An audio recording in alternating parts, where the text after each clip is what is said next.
This video will show you how to delete all your posts in Twitter.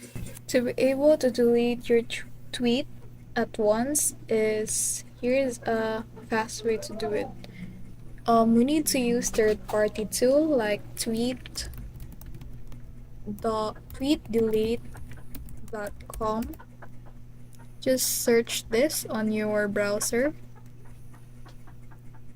Then these services are trusted by many users.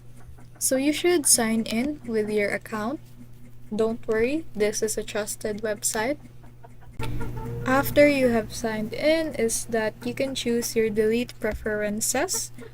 You can erase all your tweets at once. You have that option right there. Or tweets from a certain dates or those containing specific words. Click delete my tweets and let the tool work.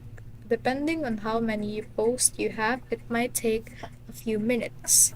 So just like the website says that it simplifies your X account and can be used as a cleanup.